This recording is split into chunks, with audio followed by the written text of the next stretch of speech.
couple of announcements. Portrait Studio is on sale. So today I'll be using Portrait Studio to show you guys what it's all about and what its benefits are. But it is on sale. It is on sale for the next 9 days. Most likely will be on sale for the remainder of the month because I'm already getting emails about pay cycles that start right on the 15th. Usually it's people's Fridays or mid-month or the 22nd.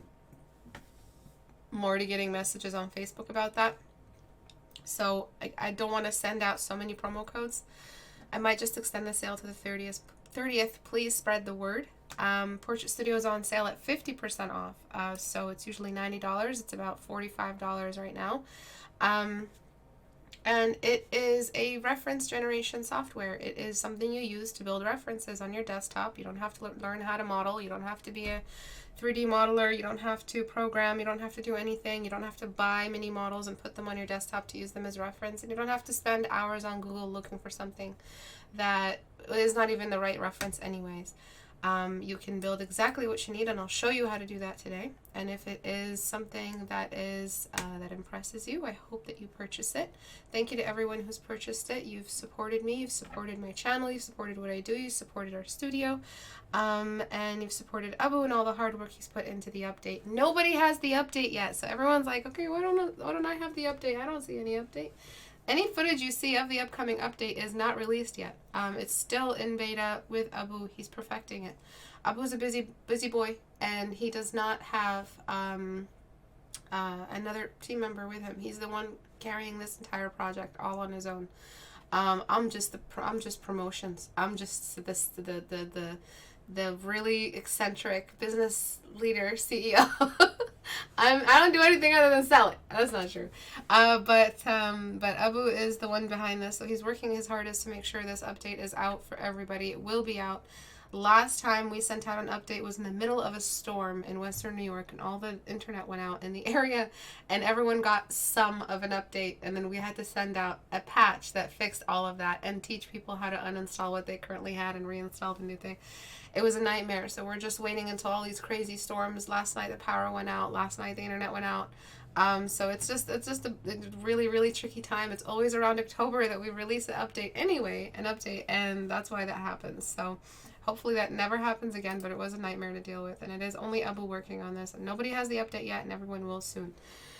If you like what I do and you love today's class and you want to give back in your own way, if everybody on Reddit, if everyone who's here right now watching either on YouTube or watching on live stream, if everybody joined as a $1 patron, I really would not need to rely heavily on any other support system, and I don't need to worry about YouTube providing me with a little bit more support for my channel.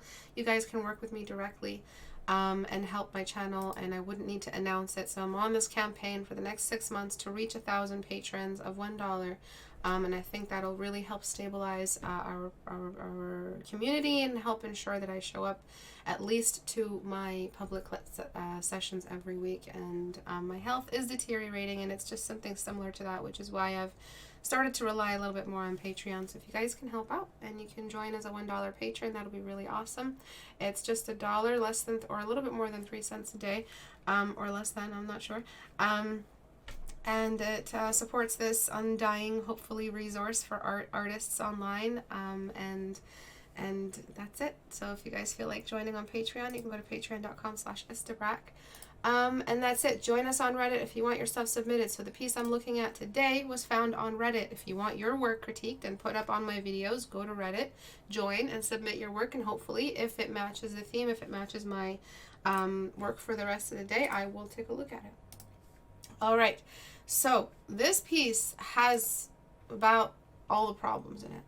It looks like a puppet show. It looks like a stage, a basic stage, and a really, really flat puppet show. You have all these tools at your disposal, but the only thing you imagined during your production of this, or during your blueprinting or imagining of this, you imagined a very basic stage, and you imagined A character, and you imagined B character. If anybody's seen B character, that is. If you guys can even see B character.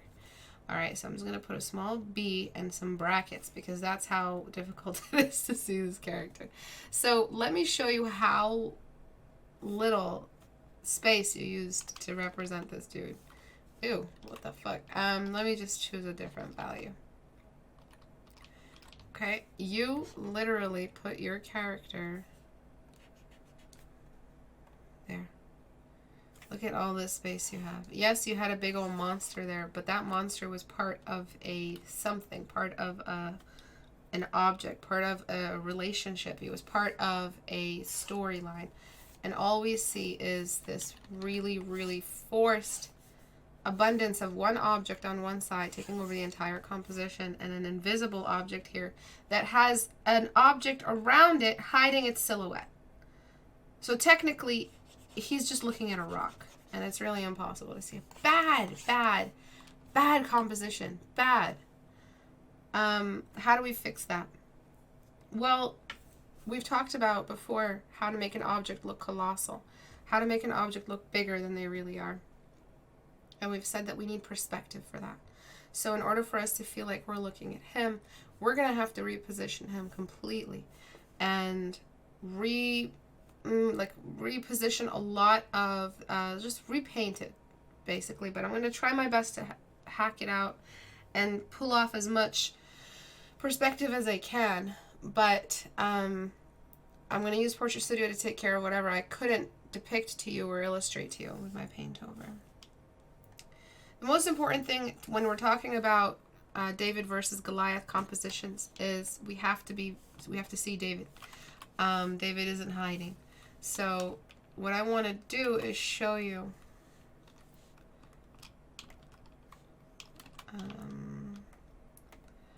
right here. Let me just use my mouse. 50. Alright, this is as good as it gets. Just be grateful for what I got out of Lasso. I need to completely disconnect this part of the composition from the rest of the painting. Okay, and then I'm going to do my absolute best to select David here. And I mean, it's not a very good David. He's also doing that Egyptian flattened side view. But for the sake of the demonstration, I'll keep what you painted and I'll maybe bring in something else. Alright. Ooh. So this is all pre-op. This is all preparation. And then I will do something after. So I'm going to try to honor the way you aligned the motion, but I really don't recommend one character on one side, another character on another side, to make it feel like this character's too big. If we have a character, let's just draw some lines. If we have a character that is in front of another character, so we've got big object number 1, tiny object number 2, which of these feels like it's about to die? In comparison to the composition, big object number 1, small object number 2. Of these two, which of these feels like it's about to die? The little tiny one that is what's the word? That is just taken over by this object that's coming towards it. When you have a little bit of space, feels like a conversation, feels like that dragon challenge that we did. It feels a little bit more of a safe zone. It's got his personal space, arm's length and all that.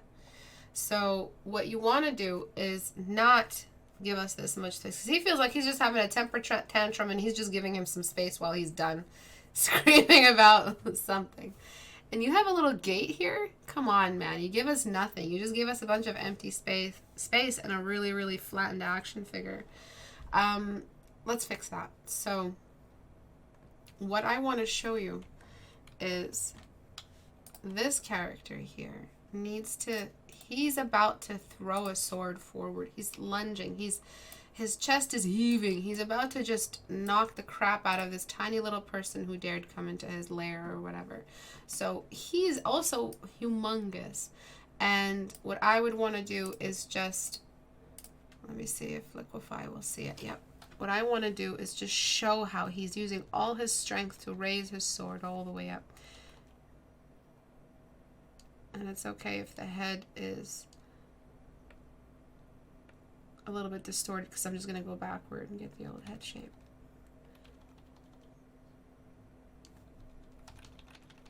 And he's just like, wow, how dare you? You know, just like in the start of Ragnarok. If you guys have ever seen that, it's hilarious. But it's exactly what I'm imagining at the moment. And he's just about to knock the crap out of this guy. And he's huge. He's so big. This is just one of the rocks surrounding him. This isn't the ground level. This isn't just basic side scroller. This is just one of the many levels that we get to see this character. The camera is on. He's so huge, this character had to climb up multiple levels in order to engage in combat. So remember that. And then I'm going to select the old head shape and then show you really quickly on Portrait Studio exactly what is wrong. So he's just like, "Rah!" And he's ready to attack, and what I want to do is show the sword. So I'm going to step all the way backward with my current layer. And I have everything separated. Perfect. And I'm going to get that old sword shape. And then just use that to kind of tuck it behind the character or something like that, just to show how he's just about to whack this guy. We don't really need to see this sword as the main object. We just need to show how this dude is just about to get schmacked. It's not the main carrier of the story. The main carrier of this story is the line of sight between these two characters that are hating each other right now. So what I'm going to do is show you how much better this would have looked if you had posed it. So I'm going to scroll in, and before I use some field of view, I'm going to just pose this dude as if he was this monstrosity. Alright, so what's he doing with his arms again? He's just like, rah. Okay, so he's kind of athletically swinging his arms back. He's got this arm motion upward. Okay, so he's just, his elbow is pretty much pointing forward, so that means the arm rotates this way, this arm rotates that way, and then we've got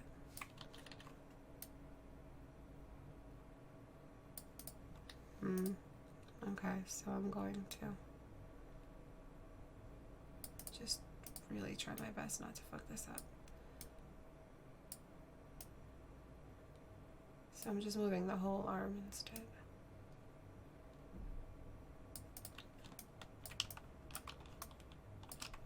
How do I reset? I forgot how to reset. Anyway.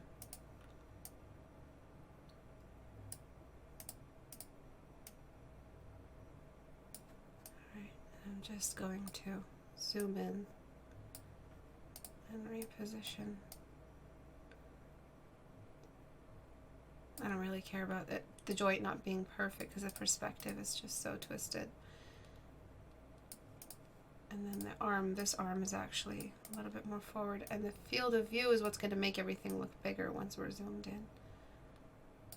Okay, so you see how the head is moving in a way where it's behind the chest.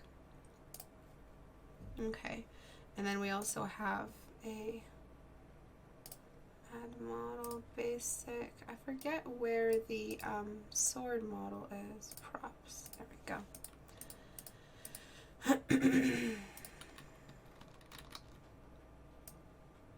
Okay, so we've got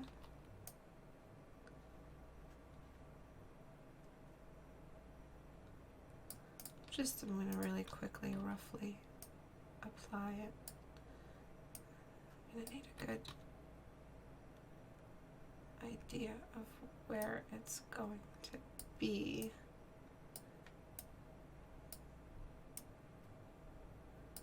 And I have no point of reference at the moment. Yes, I do.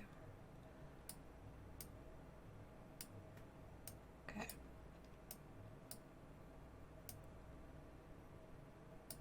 And I'm just going to shift that back down. And as we can see, our sword makes no sense. Or it doesn't really make sense to it. So if I want to do something like that, I would just twist the hand just to match it. And then I would really tilt that head. And if he's glowing, so if he's a glowing dude, I mean, we can do that as well. So we have emission color, which we want to set up. Emission, oh, whoopsie, I didn't select the dude.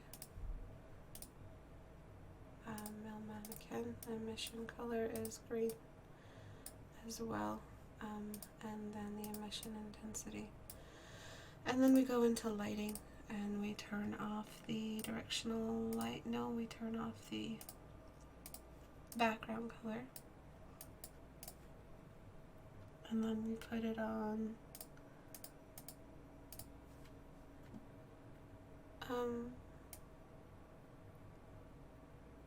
I think I have outside. No. Okay, so we have, I might just speed this up just because we don't want to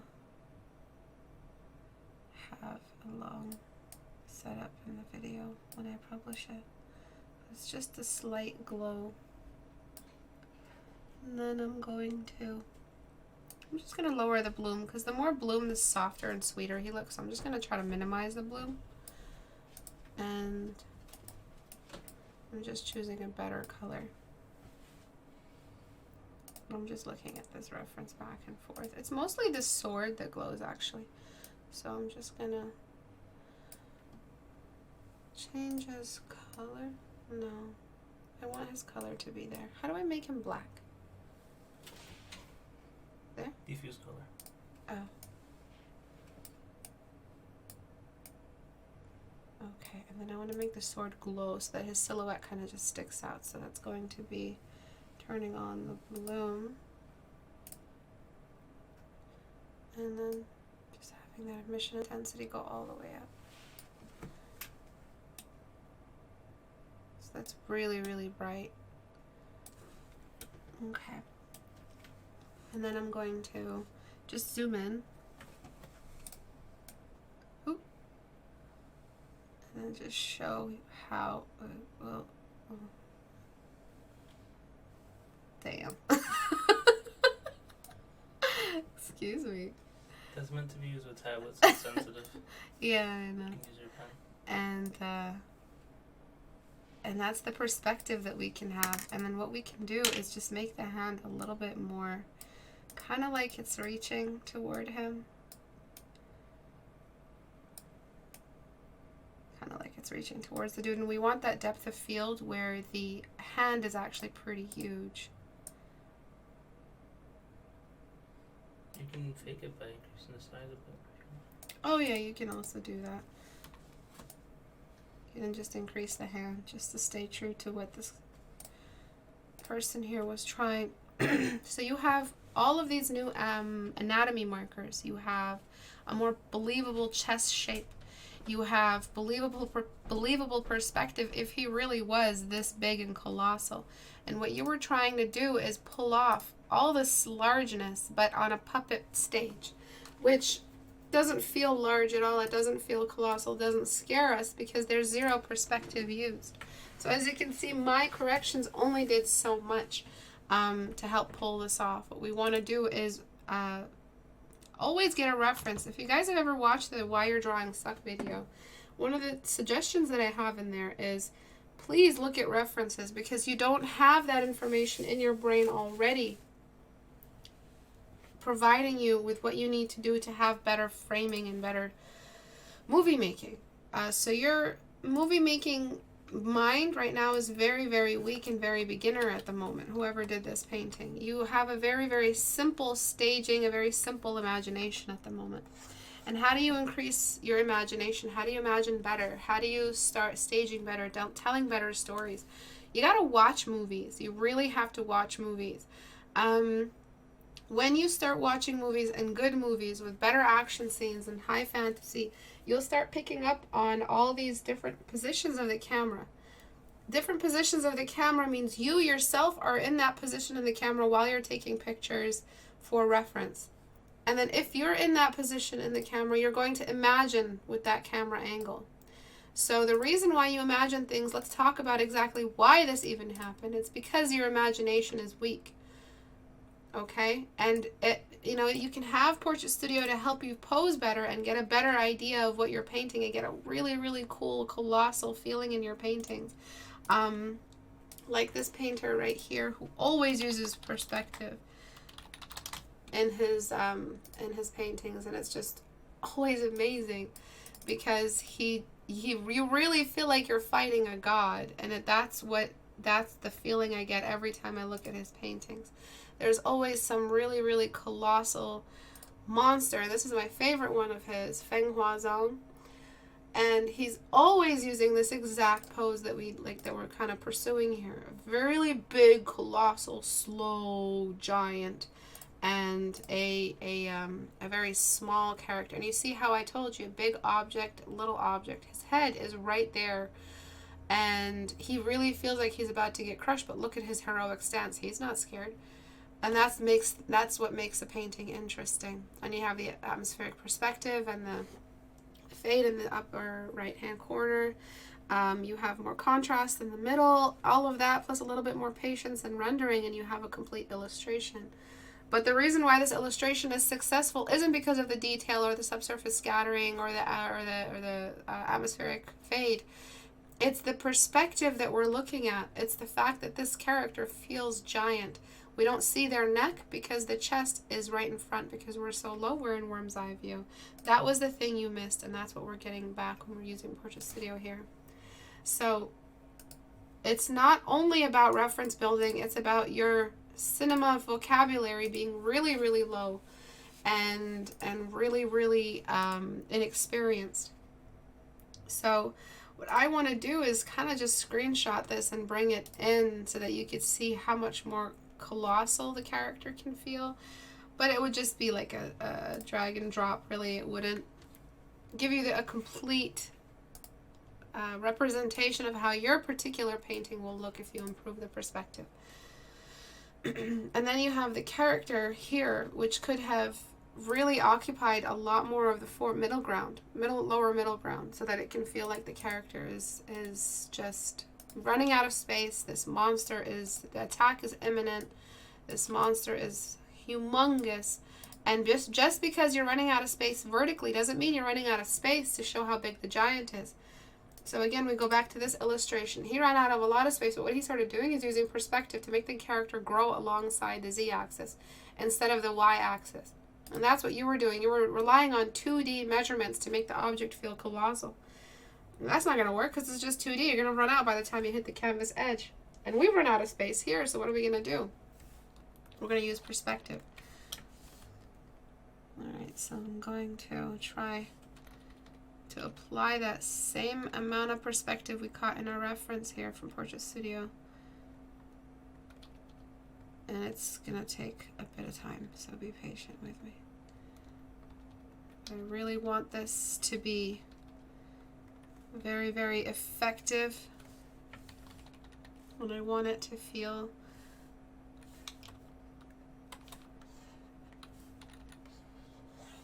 like it's a fight, like it's a boss fight, especially considering your current holiday challenge, which is a boss fight, basically. It's going to be that battle between the wizards. So we want to avoid using cheap cinematography. You want to avoid using cheap framing and storytelling. And that's cheap when you have puppets on a flat stage And that's not what's going to make us feel scared and shaking our boots. Okay, so one of the biggest factors is that the head is very, very small and the chest is big. And so we want to try that. Okay, so I'm just going to merge that down.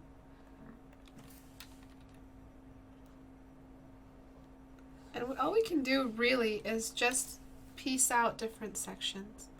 So I'm going to just give us a bit more gray space. And we're going to just separate what's happening with the arms, which are very simple to piece together. The head is very basic perspective. He is looking down, so we've canceled out a lot of the lower part of the nose. It's mostly the chest that's in perspective and the fact that the head is behind the chest. So this is going to be a pretty interesting dissection today. So let's do it. So we're going to show the chest. I'm going to cancel out all that stuff at the top. We're going to raise the chest up that way. And then the head is going to go behind it. Shrunken a little. We have a bit more perspective. And then we have the fact that everything is triangulating toward like the top of the head. And we have this chest area being humongous. So the chest needs to get even bigger. But before I do that, I want to just combine everything. And just try to do one of these. It's pretty messy, but like I said, I'm going to just do my best to give you guys a better before and after.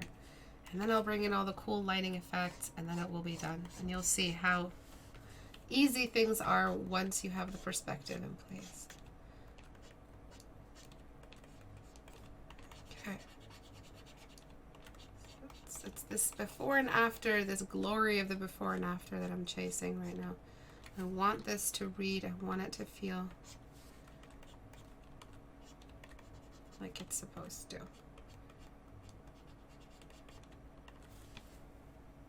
Okay, and then I'm going to just, again, enlarge the character.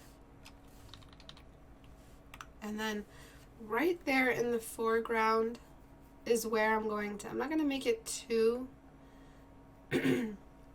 much atmospheric perspective. I'm going to try to actually just erase the top half with a soft brush. But right here in the foreground, what we're going to have is the character. And we're going to have a little bit of that fog that we need in order to separate levels of depth. And this character, it's a very simple position for them. And it's just right here with this fella being a little bit more this way. So I want them to overlap, I really do. It's just the way you painted the head. I don't want to have to repaint the perspective. The head should typically be looking down at this dude right here, but because he didn't do that, so I'm just going to try my best to work with what you did do.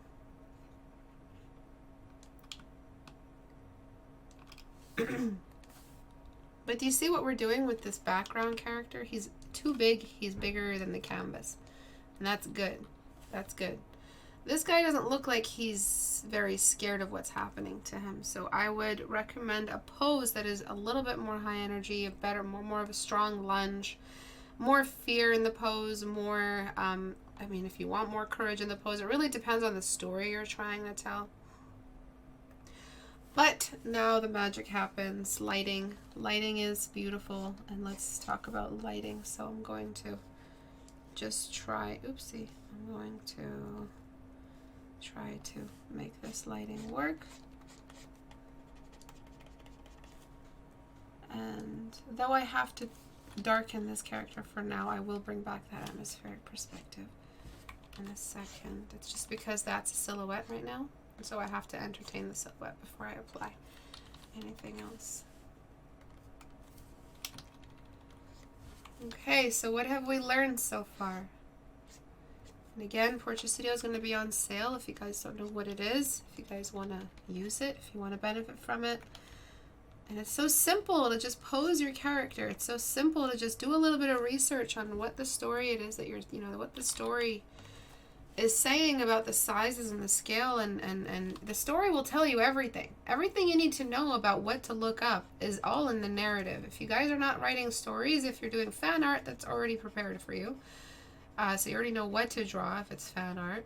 But now, if it's your own story, you're really going to have to spend some time researching. You have a lot of anatomy issues. Like, now that the sword is up there, it kind of looks like Venom now. Now that the sword is up there, it's going to throw in some lighting for us, and we're going to be able to shade this character a little bit better. And I will bring all that back in a second, all that atmospheric perspective, but I want to show how fiery, how strong that sword is. How horrifying this ghoul can be. And I'm just going to start blending away at this character. This is the biggest character in the scene. And we go back to this. The biggest character in the scene gets the most detail, gets the most work. He's most exposed to the light. The light is shining on him. His back is turned against the light, or maybe the light isn't between them. Kind of a lot of lighting rules broken here, but that's okay.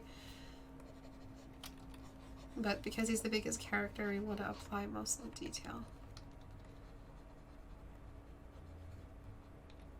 Okay, so some things that I would do. Oh no, I'm about to sneeze. Lord help me, I'm trying to teach.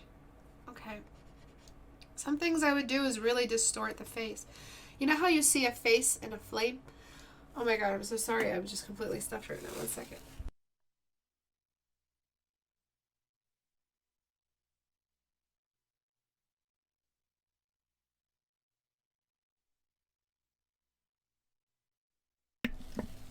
Okay, I'm sorry if I didn't mute. I hope I did.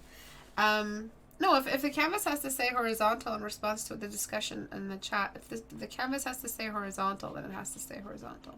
This works. It works if it's horizontal as well, because we have big characters in movies, and movies are horizontal. So it's okay if either one works. You've seen it work here. You've seen it work on a horizontal scene, and that's just because of perspective. Perspective can work in vertical and horizontal canvases. Okay, so when we get rid of all that detail you had, and we focus only on the lighting, we can see that you're missing a great deal of actual core shadows in the larger bodies and frames in the painting. So we have missing pectoral values, biceps, everything here is missing. We want to see a little bit more stacking in the perspective. So the arm is going to be behind the hand. The hand is going to be in the foreground. This arm is in the distance. This arm should be darker. This hand, I mean. You see how suddenly that hand feels like it's reaching for us? And that's just because of atmospheric perspective. Okay, so I recommend you go back and darken it better than I did anyway. Boop, boop, boop, boop, boop. Oh yeah, we're frozen. Okay, so another thing I would do is just start introducing other environmental effects. So if he's in this flaming pit of ghoul green, there's going to be a bit more stuff catching the light. Maybe some kind of glow around him, like a cauldron glow. That's kind of setting up the scene like it's in, like a fury or some kind of infernal magical element. And from a distance, core shadow should work. So from a distance, I'm going to be applying these core shadows. All right. All these values here. There's so much missing, so much you could have anticipated. It doesn't matter what level you are. Referencing, let me put this in a really good way. It doesn't matter what level you are in your art. Referencing is never an excuse for bad drawing. So I always factor in skill outside of how bad things look. when you didn't use reference, because I know you can. You're an adult. You don't have to be an adult. You can, it's not an age thing. I mean, you're a functional human being. Your brain works as it should. So it means you'll be able to process information and bring it back and interact with it. Okay, so there's no excuse. When I look at an artist and I'm diagnosing their skill set, I factor in the fact that their art may look like crap because of bad referencing. So I wonder, do they draw better than this? Is this just bad referencing? So that's something I'm always looking out for. I'm using soft brush. Please don't use soft brush. I'm painting a ghoul. I'm just trying to get work done as soon as possible for this paint over. It's going to be some bounce light on his obliques. Okay, so bad referencing is not an excuse for bad art. You always have a reference available to you. There will always be a way for you to collect the information you need in order to draw the thing that you're after. There's never going to be an excuse for why you can't pull this off. So I'm going to darken this just a bit more.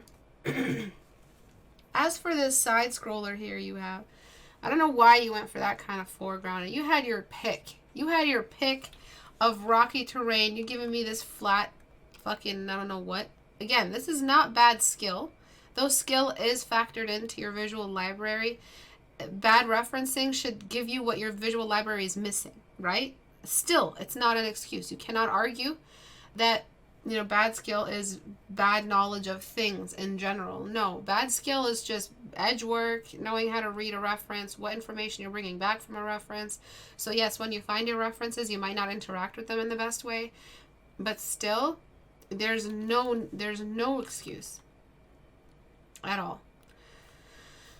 So there's going to be all kinds of, so imagine he's like underground or something. I haven't really been using my rock knowledge recently, so maybe there's some kind of rocky level and they're just like everywhere here, and he's just in this really rocky cave or volcano, and I'm trying to apply it in here somehow. And then we've got the character right here, and he's being lit up by this character, and he's got this still looks a little side scrollery. Again, there's only so much I can fix in a short amount of time. I'm gonna get rid of whatever, because this extending the ground like that is just flattening the scene, so I'm just gonna get rid of it. Just make him like, as if he had to jump to get to the other side. I'm gonna just fix this rock over here and throw this guy off into the distance. So sorry about my stuffy voice. I sound so gross.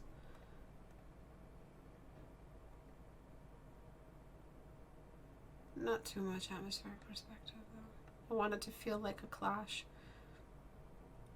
And there's so much more energy you could have brought in. There's so much more. So it could have felt colossal, like ground is shaking as this character is fighting. So you could have used both arms to kind of lunge upward at throwing the sword. But you got to see it first. You can't draw something if you can't visualize it. And references help you visualize what you're trying to paint before you paint it. So write that back to me. And again, if you have no knowledge of movie making, and if you're not aware of frames while you're watching a movie, you're just this like coma patient on an IV drip watching movies. You're just watching with your mouth full of popcorn. You're really not like observing the movie. If you're like that and you're trying to be an artist, you're gonna have a bad time. You're going to have to start learning how to be interactive with the movies you're watching, so you know what this director did at this point in time and how that has made me feel. Okay?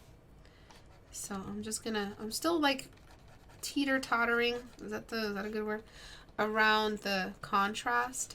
I don't want him to be the only thing that glows in here, but I still want him to feel scary. And you see, it has really nothing to do with detail. It's just all about making this character feel humongous.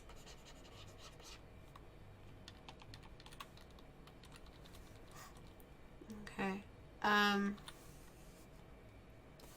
now I'm just going to bring in some basic bloom. Really nothing intense.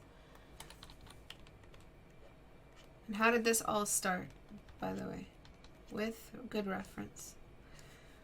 Portrait Studio is on sale for the next 2 weeks, or next 10 days. Okay. I'm just gonna close my eyes and think of a country.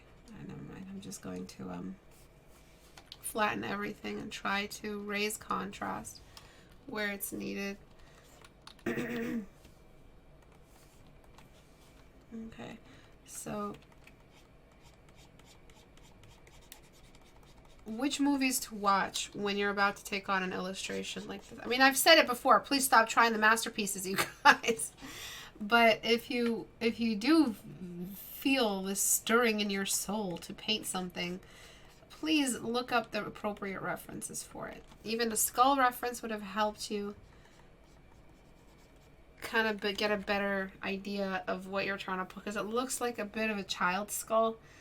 The way you painted it, it doesn't feel ghoulish, it doesn't feel scary, it doesn't feel like the skull of a 10,000-year-old angry demon that once looked very beautiful, but eventually became this carcass of a god because he was defeated and blah blah blah. So, you know, there's storytelling and what that is going to help you for portraiture, what that's going to do to help you with composition. If he's this big dude and this is a final boss fight, you're going to have to use perspective in order for you to do well and be a good artist. If this is an existing like fan base or something, if this is something like an existing intellectual property, I don't know it.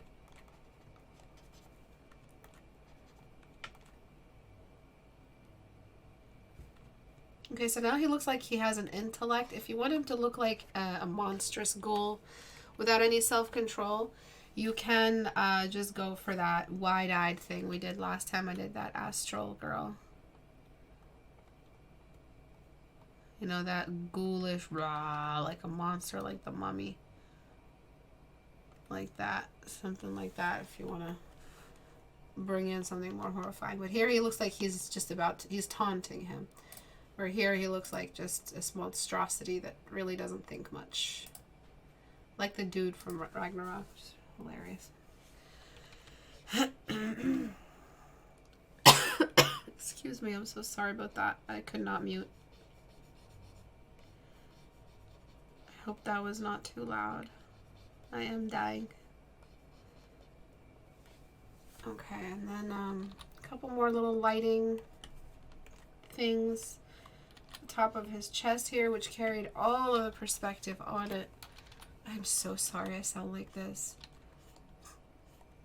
I do not sound like an intellectual authority. With the stuffy nose, I sound like a baby. I have a cold. Any questions at all about today's critique? Again, there's so much more you can do with this, but let's just keep going and see where we are by the time 6 o'clock hits. So Portrait Studio is on sale only probably 3 times a year, minimum, maximum 4, 3.5. And it's always on sale around the Christmas holidays because we just like to send out our updates around this time. We work around the summer. There is a summer sale, and the next sale after the holiday sales is going to be in June. So there's a big break where there's no sale at all. Might be one in March. It just depends on, you know, what we make in sales and all of that. But if you like this program, please, you know, recommend it to your friends. It's an artist's best friend. You have control over the lighting, the camera. You have portraits. You have busts. You have environment assets. You have opposable mannequin. You have all kinds of lighting features like making an object glow, making an object reflective, making an object have subsurface scattering. It's really the end-all and be-all of generating references for artists on your desktop from the comfort of your desktop. It's always good to look up references as well, like if you want to find something on Google, but it's not good to depend too much because there's always perspective, and that was something when I was a freelance artist, that was something that was killing me. I never found the right perspective I needed, so I had to invent it or just pretend that that was the perspective I needed and then kind of convince my customer that this is the best perspective because that's the only reference I had. It was always like that, either with the underside of an object or the object in the god-awful, always difficult to pull off field of view, or depth of field, sorry. And yeah, you know, anything that's in perspective in any extreme way, 3-point or some kind of other angle of something that we're not used to, like the backside of a human, you know, walking or something like that. We don't have visual library instilled for that. That's when you need perspective, and that's when it's hard to find. This hand really is needed here. We also have a posable hand model in Porsche Studio, but it's currently just being perfected and will be re-released if it's not currently available in it. I am not up to speed with what was allowed back into Porsche Studio. It's just making it perfected, and but I have a video where I've used it. So that's, you know, an idea of how the hand will look, and in the foreground you can do something else with the hand, or you know, you can do both arms up. But let's look at some questions. Don't apologize, it's not your fault. Thank you so much, you're so sweet. Am I putting Porsche Studio on sale for Mac? Not at the moment, because Mac takes 30% or 40% out of my sales. And if you guys are still paying full price, so you're basically already paying Mac based off sale price that we would get. And then on top of that, if I put like a 40-50% off, we're making $10 off Porsche Studio for Mac users. So no, Porsche Studio will not be on sale for Mac users. It will be on sale for Mac users in the holidays, though, because it's the holidays and it's the season of giving, and I don't want to. I want to be nice to the Mac users for once, but after everything we went through just to release it, and we find out they're taking 30% of our sales, I was just like, no, no more. I've done enough for these Mac users. I'm not doing any more. A heart can only be stretched so far. I'm just bringing in some basic rock sides to this. Okay, so about that billowing motion blur, I want to show you what I can do. So blur, motion blur. So I'm going to try to use it on the sword. It's going to be an upward motion blur. So filter, blur, motion blur. Going to make it point up and erase. It's just going to look blurry. See, I don't have a lot of stuff in place detail wise, so that when I use the motion blur, it doesn't just look like blur. It just looks like it's glowing right now. But if I use it on the entire characters, you know, I don't know, I don't know, I just want to show the motion blur of a billowing fire of, you know, magic. So, see that? So that's cool. If you wanted something like that. Maybe his head is just swinging back just now or something like that. So before, after, you could really benefit from some motion blur. And then finally, just some more of that atmosphere.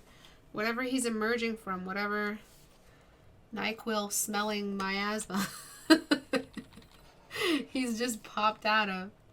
You guys ever seen that NyQuil, the green NyQuil? It's disgusting. What the fuck? Oh, man. This is the demon of NyQuil.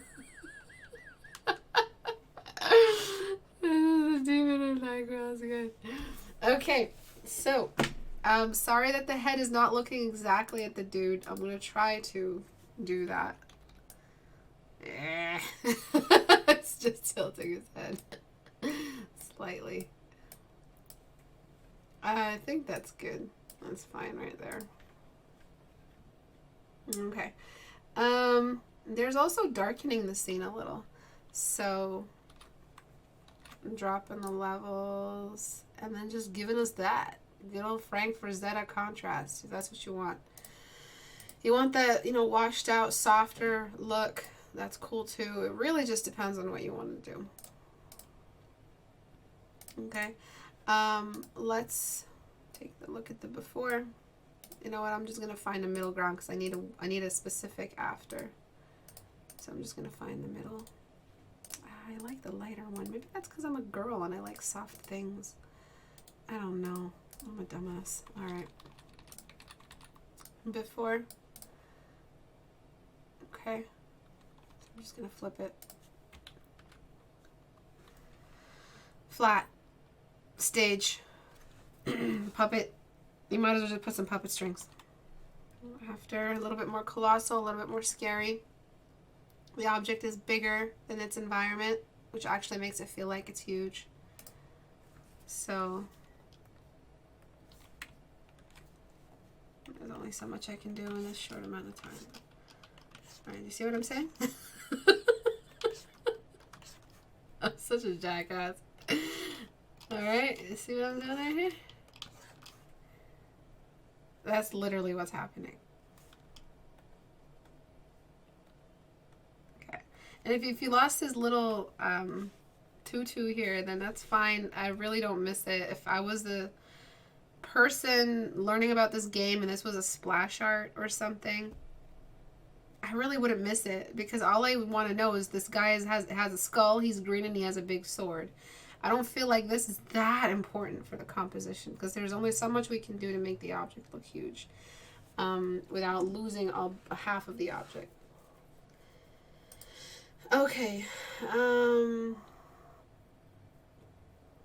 Vicks Vapor Mucinex Germ. I recently saw a 3D FX crew review Marvel movies and explain why some CGI fight scenes don't look realistic, because the movement of blur needs to be a certain way.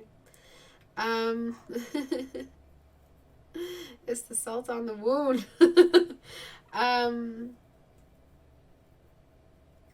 Yeah, I don't use curves for some reason. I just never started that in my foundation knowledge of Photoshop. I just use levels. I've gotten this far with just using levels. But if you're comfortable with curves, that's cool too. All right, any questions at all about today's critique hour? Any questions about the paint over? So Portrait Studio is on sale. We've covered that. There's also the current holiday challenge out on Reddit. So go to istebrak.com and go to the Reddit icon. Scroll down. 2019 Holiday Challenge Wizard Battle Illustration. So it is, our Holiday Design Challenge is going to be a fully rendered high energy illustration of a wizard battle. It will feature our beloved Saint Nick as a high wizard battling another wizard, which will represent the opposite of the spirit of the holidays. The illustration is an action-packed wizard battle filled with color, magical elements, and most importantly, it must contain all the listed materials and textures below. So, it must have a crystalline blue precious rock of some kind, maybe a part of the environment, or a prop, tool, weapon of some kind. Lava may be grounded or magically suspended or part of a spell, but it has to be lava-esque texture. Cloud or smoke, silk or fabric, silk fabric, and that's on the character, or it could be some kind of nearby element or environmental element. The materials, textures can be added into the illustration in any way you see fit, but they must be plainly visible in the illustration. You may represent Saint Nick in your own way, be he a Radagast, loose cannon type earthly wizard, or a clean-cut perfectionist like Saruman. Santa is also aided by some elves in this illustration. They are battling the opposing wizard's dark minions. You don't have to paint typical Santa. I don't encourage painting typical little Santa with his white trim red jacket. I'm talking about art here. So you guys have, again, if you don't have a good imagination, get some references. Look at that olden day Dwight version of Santa. What's his name again? Krampus? No, is it Krampus? Whatever. Yeah, so you want to look at different kinds of, like, if you want to know how to make him feel realistic, look at, old men and long bearded old bikers. So how do they look? I would use a biker as a reference for my Santa Claus. I would make him like a Gandalf. I'd make him a little bit wild, a little bit beautiful, just like, in between Radagast and Saruman.